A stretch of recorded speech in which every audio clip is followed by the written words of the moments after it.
Bonjour et bienvenue à l'émission Vie de foi. Aujourd'hui, on parle de l'économie du royaume. En fait, toute cette semaine, on a parlé de l'économie du royaume. Et aujourd'hui, on va parler des blocages, ce qui peut nous empêcher de vivre une percée financière. Déjà, au tout début, j'aimerais poser la question, est-ce que c'est important de parler des finances quand nous sommes chrétiens? En fait, il y a plusieurs personnes qui s'opposent même à la mention des finances dans le monde chrétien, soi-disant que ce n'est pas spirituel. Mais si nous lisons la parole de Dieu, si nous lisons même les évangiles, nous voyons que le Seigneur Jésus a parlé de finances. Partout à travers la parole de Dieu, nous retrouvons le thème des finances. En fait, on entend plus parler des finances que nous entendons parler de la prière. Et pourtant, peu de personnes sont contre la prière, mais plusieurs personnes s'opposent constamment. Ils vont dénoncer le message que je vous prêche en ce moment parce qu'ils disent, bien les gens qui vont prêcher sur les finances sont soit avares, superficiels, ces gens-là, bref, ne connaissent pas la parole de Dieu, ils sont matérialistes. Et puis, certainement, c'est un cas, c'est une réalité, pardon, pour certaines personnes, mais on ne doit pas supprimer une portion de la parole de Dieu parce qu'il y a des personnes qui sont avares et matérialistes. Mais non, on devrait connaître ce que Dieu veut qu'on connaisse. Si nous retrouvons des textes qui parlent des finances dans la parole de Dieu, on devrait les découvrir pour appliquer la parole de Dieu, n'est-ce pas? Donc, absolument, moi, je suis d'accord avec moi-même. Et lorsque le Seigneur m'a visité en 2004, je sais qu'il m'a donné ce mandat où je dois déclarer que nous avons été rachetés de la malédiction de la loi. Et pourquoi? Pour être bénis. Le fait d'être béni, en fait, veut dire qu'on va fonctionner selon l'ordre de Dieu, on va fonctionner sous la faveur de Dieu. Et puis, c'est absolument merveilleux parce que quand nous sommes bénis, nous pouvons financer le royaume de Dieu. Et la personne qui ne veut pas qu'on apprenne ces choses-là, bien, c'est le diable. Le diable veut garder l'Église du Seigneur Jésus-Christ dans l'ignorance et dans la pauvreté. Pourquoi? Parce que quand le royaume des ténèbres prospère, bien, il avance avec toutes ces choses terribles, avec les casinos, les bars, tout ce que vous voulez, tout ce qui est immoral. Bien, le royaume des ténèbres avance, avance, avance. Et nous, les chrétiens, dans l'ignorance, on est là, on le laisse faire, on laisse le royaume des ténèbres avancer. Et nous, on s'imagine que nous devons être pauvres et humbles. Humbles, certainement, nous devrions marcher dans l'humilité. Mais est-ce que la pauvreté est le chemin de Dieu? Est-ce que c'est ça que Dieu veut pour nous? Est-ce que Dieu a placé Adam et Ève dans un jardin où ils devaient chercher pour trouver des petites miettes et puis juste être rassasiés, ne pas mourir de faim? Non. Dieu a placé Adam et Ève dans un beau jardin. Si nous lisons l'Ancien Testament, nous retrouvons les patriarches dans la parole de Dieu, dans l'Ancienne Alliance, nous voyons qu'ils étaient fort riches. Donc, moi, j'ai du mal à comprendre comment des gens peuvent automatiquement juste supprimer le message des finances de la parole de Dieu parce que la parole en parle à plein niveau, mais ce que Dieu veut pour nous, c'est que nous soyons équilibrés. Amen. Nous devons être équilibrés. Et puis, si nous sommes équilibrés, on peut avancer dans la volonté de Dieu. Et puis, j'aimerais vous dire que Dieu connaît toujours notre cœur. Dieu connaît le cœur des personnes qui prêchent. S'il y a des gens qui prêchent ce message, mais qui ont un cœur perverti, s'ils ont des mauvaises motivations, bien que le Saint-Esprit vous révèle cela pour que vous n'écoutiez pas cette personne-là. Vous devriez écouter ce que la parole de Dieu dit et vous devriez avoir un stylo en main et prendre en note tous les versets que je vais vous citer parce que l'heure est arrivée pour nous, les francophones, qu'on soit établis et enracinés dans la parole de Dieu. Peu importe les vents contraires qui peuvent venir, s'il y a des gens qui s'opposent au message, vous allez dire, OK, je comprends, vous vous opposez à tel courant ou peut-être qu'il y a des gens déséquilibrés qui poussent les choses à l'excès. Je comprends, mais moi, j'ai des versets à l'appui. On ne peut pas supprimer la parole de Dieu comme ça. Donc, on doit comprendre ce que Dieu veut. Et puis, je dis gloire à Dieu parce que je crois que cette semaine, plusieurs personnes ont découvert les principes. En tout cas, nous sommes en train d'apprendre ces principes-là, les lois spirituelles de Dieu concernant les finances. On a vu jusqu'à présent que nous sommes rachetés. Nous avons été rachetés de la malédiction de la loi. Si on veut comprendre le sens de ce rachat, on doit aller dans Deutéronome 28, dans l'Ancienne Alliance, pour découvrir, en fait, dans l'Ancien Testament, vraiment ce qu'est la malédiction de la loi. Et on a vu, on ne veut pas être maudit, on préfère être béni. Et grâce au Seigneur Jésus-Christ, nous avons été rachetés et tout ce qui était perdu par Adam, bien, Jésus l'a repris pour nous. Et puis aujourd'hui, on a compris aussi, aujourd'hui, ce qu'on veut faire, c'est vraiment comprendre pourquoi certains n'expérimentent pas une percée financière ou pourquoi certains vivent dans un blocage perpétuel. Il y a des gens qui sont toujours toujours pris dans leurs finances et puis ils ont du mal à arriver. Et ce n'est pas la volonté de Dieu parce que Dieu veut qu'on puisse être libéral, qu'on puisse être généreux, qu'on puisse soutenir son œuvre. Mais si nous sommes toujours pris et nous avons du mal à arriver, bien, c'est un problème et cela peut même causer des conflits dans des foyers. Il y a des couples qui vivent toutes sortes de conflits parce qu'ils n'arrivent pas à s'entendre sur le point des finances. Donc aujourd'hui, on va progresser dans les voies de Dieu. Gloire à Dieu, on va découvrir ce que Dieu dit. Donc hier, ce qu'on a vu, pourquoi tous n'expérimentent pas la bénédiction financière, on a vu premièrement qu'il y avait 2 conditions qu'on devait remplir. On devait vouloir et obéir lorsqu'on remettait nos dîmes au Seigneur Jésus. J'ai mentionné le frère Kenneth E. Hagin qui a témoigné en fait qu'il obéissait, mais son cœur n'était pas là. Deuxième chose qu'on a vue, Dieu cherche toujours notre cœur. Amen. Donc, on a vu, on doit donner selon notre cœur quand on fait des offrandes libres. Et puis, dans ces offrandes, le texte dit, dans 2 Corinthiens 9, 7, que chacun donne ce qu'il aura décidé en son cœur, ce qui exprime ici selon son amour pour Dieu. Amen. Donc, on devrait être dirigé par notre esprit et selon l'amour qu'on a pour le Seigneur. Troisième chose qu'on a vue, tout comme un agriculteur, nous devons semer véritablement. Certaines personnes ne font jamais de semences et puis s'attendent de vivre ou de voir une récolte. Bien, c'est impossible. Si on ne fait pas de semences, on ne verra pas de récolte. Donc, on veut activer la récolte par nos semences et on peut tous se décider. Et des fois, on peut semer de n'importe quelle façon. On peut même semer avec un repas. On invite quelqu'un à la maison, on fait une semence comme ça. On active les dons dans notre vie et sans être égoïste et toujours penser juste à soi-même. J'ai entendu des témoignages récemment des personnes absolument avares qui ont quitté des ministères parce que dans un certain ministère, on devait parfois bénir des personnes avec un repas et les personnes ne voulaient pas donner un repas. Donc, non, je vais me supprimer du ministère. Et c'est triste, ça. Ça, c'est un fléau dans le corps de Christ où il y a plusieurs personnes qui sont avares. Ces personnes aiment l'argent. On a déjà parlé cette semaine. On ne veut pas aimer l'argent, on veut aimer Dieu de tout notre cœur. Et le 4e point qu'on a vu, en fait, c'était nous devons reconnaître Dieu comme notre source. On ne sera pas avare, on n'aimera pas l'argent si nous aimons Dieu de tout notre cœur, nous le servons et nous savons que vraiment c'est lui qui est la source de toutes choses dans nos vies. Donc aujourd'hui, on va poursuivre en répondant à cette question et on va voir maintenant que nous devons devenir inébranlables dans notre foi. C'est une raison pourquoi certains restent bloqués dans leurs finances, c'est qu'ils ne sont pas inébranlables. Ils vont croire la parole de Dieu un jour, ils vont entendre une prédication un jour, mais après, ils vont déterrer leur semence par l'incrédulité, ils vont renier le message qu'ils ont entendu par leur décret. Ils vont dire « Ah non, c'est pas vrai finalement. » Et puis finalement, les anges qui entendent les paroles qu'on prêche, qu'on déclare, bien, ces anges-là ne peuvent pas travailler en notre faveur pour aller chercher notre provision financière parce qu'on est en train de lier ces anges-là par nos décrets d'incrédulité. Est-ce que c'est vrai ça? Est-ce que c'est biblique? Bien, dans le psaume 103, vous verrez absolument, on parle des anges qui écoutent à la parole de l'Éternel. Et nous pouvons avoir la parole de l'Éternel dans nos bouches. Donc, quand on prie, on va parler à notre Père céleste, mais aussi quand on déclare la parole de Dieu, on prend des versets, des promesses de Dieu, nous déclarons, on rappelle au Seigneur ses promesses, mais en même temps, ce que nous comprenons dans le monde de l'esprit, nous sommes entourés d'anges aussi. Si nous sommes enfants de Dieu, nous savons que Dieu a envoyé des anges qui sont là pour faire le ministère auprès de nous. Mais comment ils vont faire ce ministère? C'est lorsqu'ils vont entendre les décrets de nos bouches, nous déclarons, nous louons le Seigneur et eux, ils sont relâchés dans ce monde pour servir les justes de l'Éternel. Donc, si nous sommes inébranlables, nous pourrons voir une percée parce qu'on va poursuivre dans notre foi et dans nos confessions. Mais si nous sommes toujours en train de changer d'idée, on a cru un message, on l'a entendu prêcher une fois, puis on a dit « Ah bien, c'est bon, c'est vrai », mais on n'a pas pris en note les versets. On a juste entendu, on a juste cru un message qu'on a entendu quelqu'un prêcher. Si on n'a pas pris le temps de prendre notre stylo et d'écrire le verset, on peut être rapidement séduit.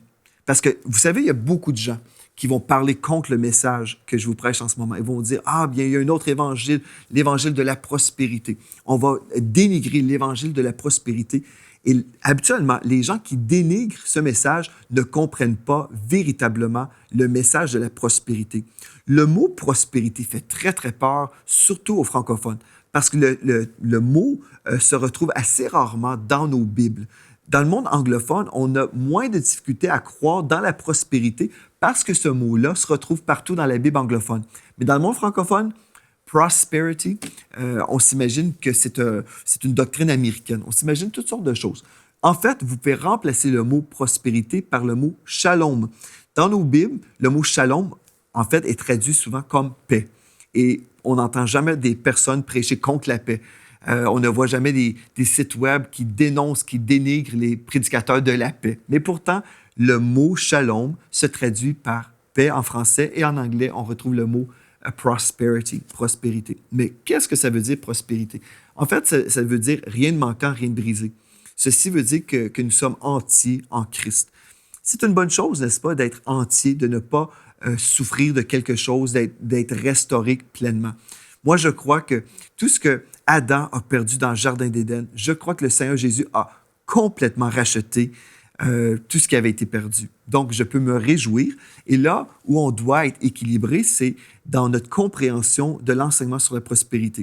Et il y a plusieurs personnes, au lieu d'écouter, au lieu de comprendre, ils vont juste tout balancer et dire « Non, non, ce n'est pas de Dieu, c'est un autre évangile. » L'évangile, en fait, le mot veut dire « bonne nouvelle ». Donc, c'est une bonne nouvelle de savoir que je ne suis plus maudit sur le plan financier. C'est une bonne nouvelle. C'est une très bonne nouvelle.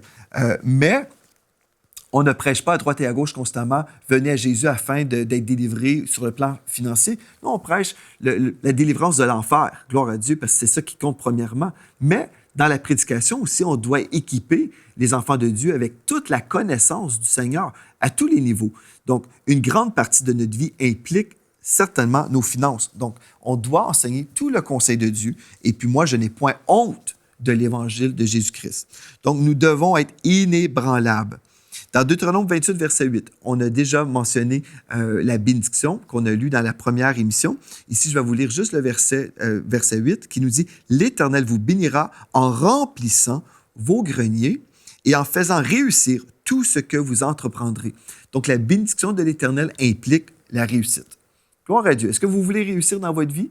Gloire à Dieu. Mais vous devez croire que c'est la volonté de Dieu. Donc, écrivez Deutéronome, verset 8, et puis dites, il est écrit, et je vais croire ce que Dieu dit. L'Éternel vous bénira en remplissant vos greniers. Et aujourd'hui, vous dites, bien, dans mon grenier, moi, j'ai juste des vieilles boîtes, des cartons, et puis je ne sais pas trop. Mais en fait, ce texte-là concerne plutôt les économies. L'Éternel vous bénira en remplissant là où vous déposez vos économies. Donc, ce texte-là concerne votre compte bancaire. Et en faisant réussir tout ce que vous entreprendrez. Si vous êtes un entrepreneur, bien Dieu veut que votre entreprise réussisse. Gloire à Dieu. Donc, c'est ça qu'on doit comprendre ici. Donc, je vais croire la parole de Dieu. Et là, j'arrive à un verset très important dans 2 Corinthiens, chapitre 8 et au verset 9.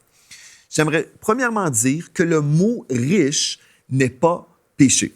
Premièrement, ce n'est pas un mot sale, ce n'est pas un blasphème de dire le mot « riche ». OK?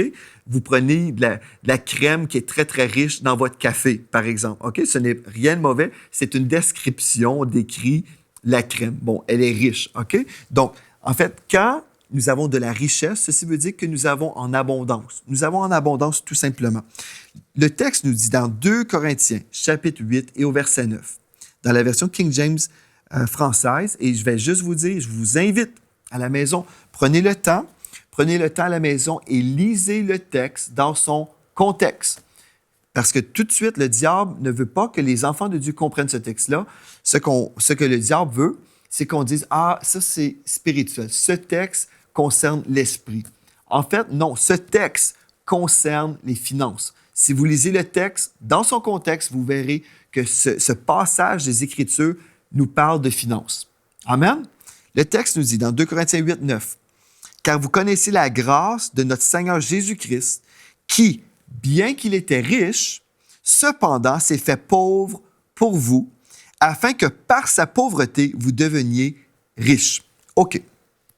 Qu'est-ce que ça veut dire, ça? Oh, je sais qu'il y a des gens qui vont avoir des difficultés ici à comprendre ou à difficulté à ne pas avoir une crise de cœur. Mais écoutez bien, le texte nous dit « Car vous connaissez la grâce de notre Seigneur Jésus-Christ qui, bien qu'il était riche. » Certaines personnes ont commenté ce texte-là en disant « Bien, Jésus, en fait, était spirituellement riche. » Il faut qu'on comprenne ce texte-là dans des termes de spiritualité.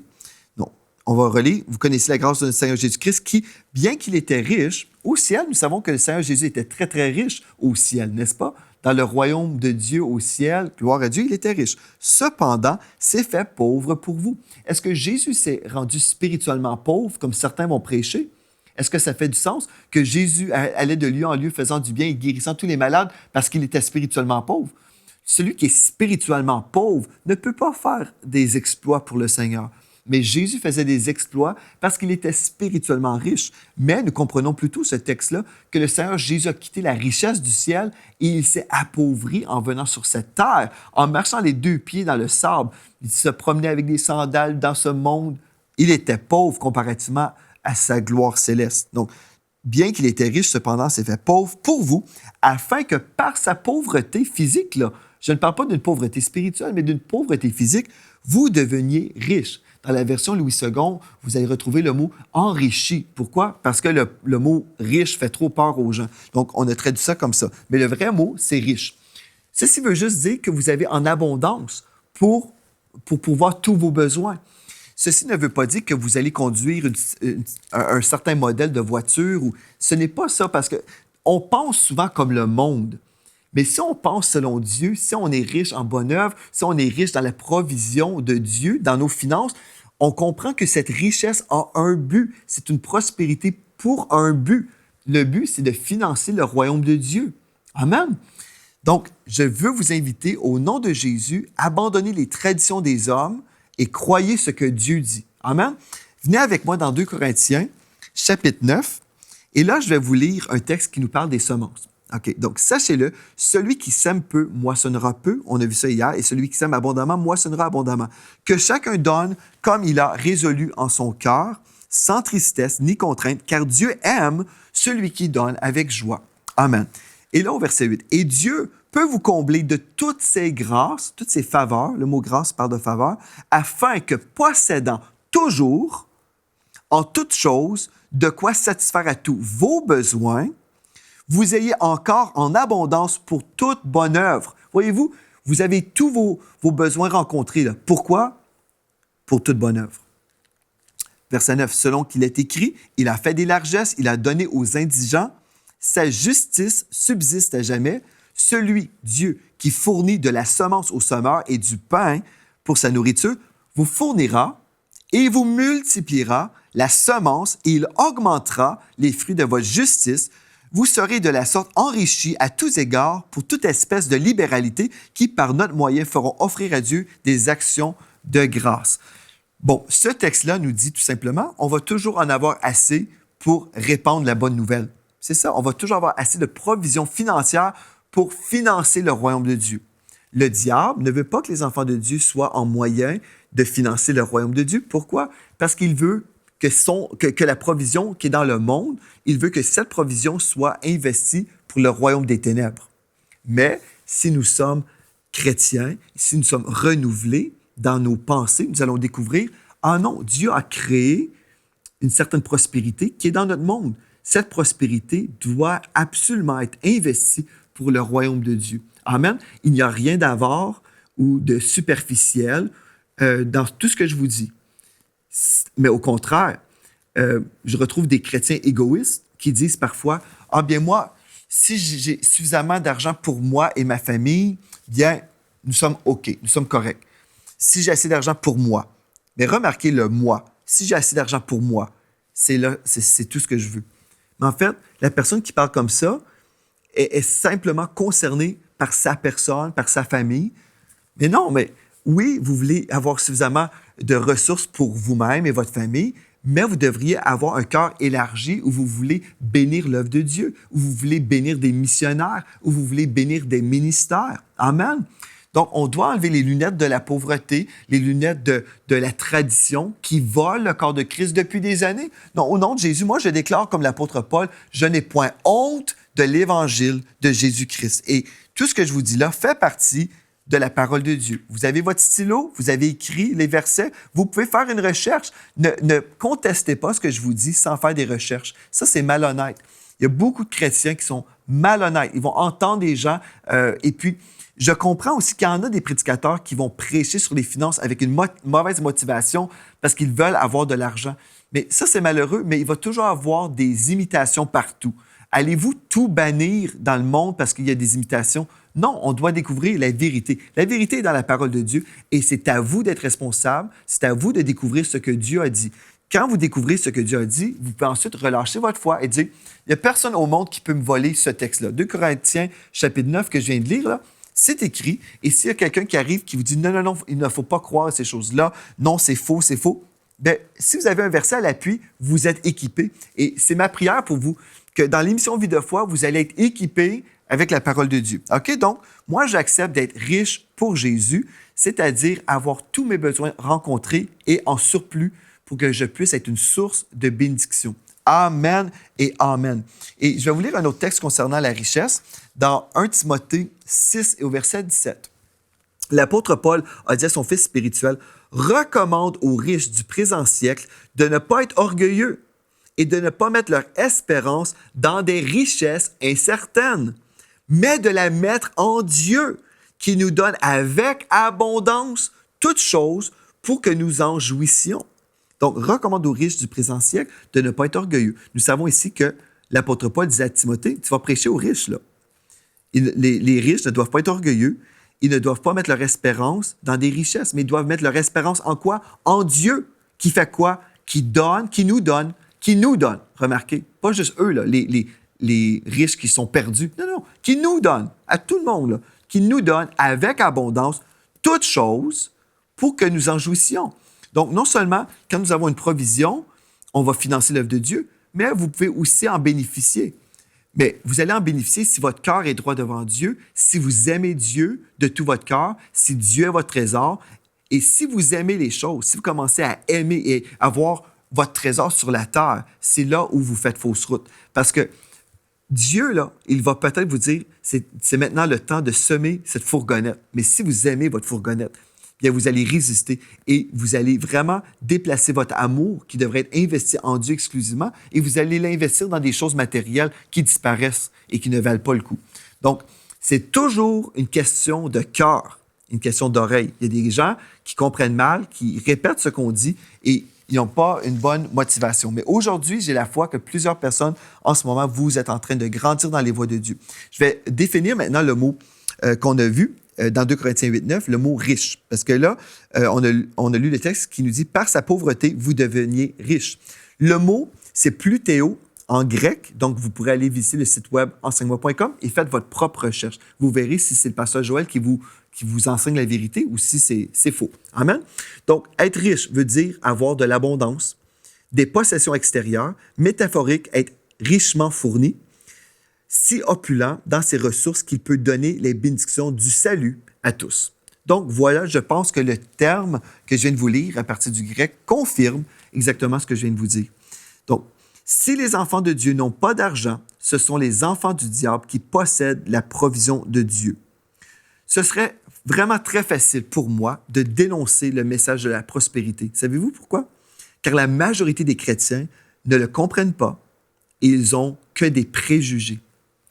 Le vrai message de la prospérité, c'est un message de générosité. C'est un message d'abandon où tout ce que j'ai appartient au Seigneur, où toute ma vie est consacrée à Dieu et je suis un canal de bénédiction. C'est ça le message véritable de la prospérité. Je suis béni pour être une source de bénédiction. Mon 6e point, nous devons abandonner la passivité. Trop de chrétiens sont passifs. Dans Josué 18, versets 1 à 3, ici on retrouve l'homme de Dieu qui a dit « Toute l'assemblée des Israélites se réunit à Silo et ils y installèrent la tente de la rencontre. Le pays leur était soumis. Il restait 7 tribus israélites qui n'avaient pas encore reçu leur héritage. » Remarquez, 7 tribus israélites n'avaient pas encore reçu leur héritage. Là, Josué, remarquez ce que Josué a dit. Josué dit aux Israélites, « Jusqu'à quand allez-vous négliger de prendre possession du pays que l'Éternel, le Dieu de vos ancêtres, vous a donné? » Jusqu'à quand, vous, peuple de Dieu, allez-vous négliger quoi? De prendre possession du pays. Et Josué a dit ça au peuple d'Israël. Là. Il y en avait 7 tribus qui laissaient leur héritage dans les mains, pas du Seigneur, mais du diable, des ennemis. Et là, Dieu nous demande aujourd'hui, vous les enfants de Dieu, vous avez été rachetés de la malédiction et plusieurs vivent dans la malédiction, ne réalisant pas aujourd'hui que nous avons été délivrés.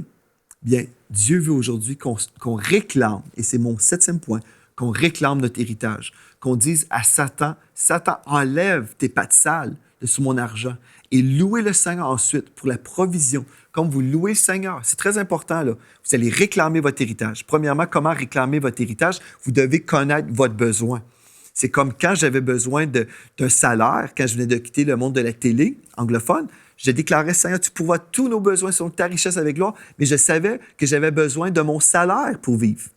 Je réclamais le salaire et là, ce qui s'est produit, le Seigneur a donné le même salaire que je gagnais autrefois à la télévision. Dieu est bon, Dieu est fidèle. Réclamez ce dont vous avez besoin.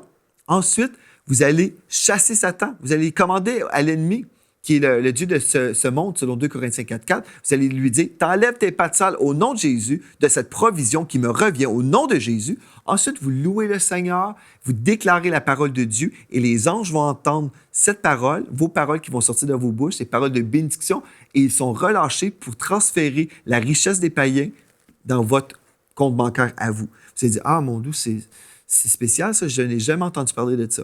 Bien, Josué a demandé au peuple d'Israël, jusqu'à quand allez-vous négliger de prendre possession du pays? Mais aujourd'hui, Dieu vous pose la question, jusqu'à quand allez-vous laisser la provision financière dans le royaume des ténèbres, entre les mains des pécheurs? Réclamez dans la prière au nom de Jésus votre besoin, mais pas simplement pour vous, là.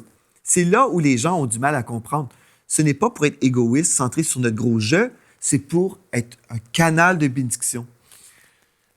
J'espère que vous avez appris quelque chose aujourd'hui. Je veux juste relâcher ma foi pour vous. Par éternel, je prie pour mes frères et mes sœurs à la maison aujourd'hui, des personnes qui ont besoin de vivre vraiment une percée dans leur vie. Je m'accorde avec eux maintenant. Au nom de Jésus, je déclare aujourd'hui qu'ils tournent la page, Seigneur Dieu, sur l'endettement. Ils tournent la page sur la confusion. Et aujourd'hui, dans le précieux nom de Jésus, je déclare, ils ont été rachetés de la malédiction. Vous avez été rachetés de la malédiction. Soyez maintenant bénis. Devenez cette source de bénédiction pour les nations dans le nom de Jésus. Que l'Église du Seigneur Jésus-Christ se lève avec puissance et autorité, qu'on puisse réclamer notre héritage, qu'on puisse prendre notre pays et tous les pays francophones pour Jésus-Christ, qu'on puisse annoncer l'Évangile et qu'on puisse voir une grande foule de personnes venir au Seigneur cette année dans le précieux nom de Jésus. Et le peuple de Dieu qui est en accord, vous pouvez dire Amen. Amen et Amen. Merci d'avoir été là. On poursuit demain et d'ici à demain, soyez richement bénis.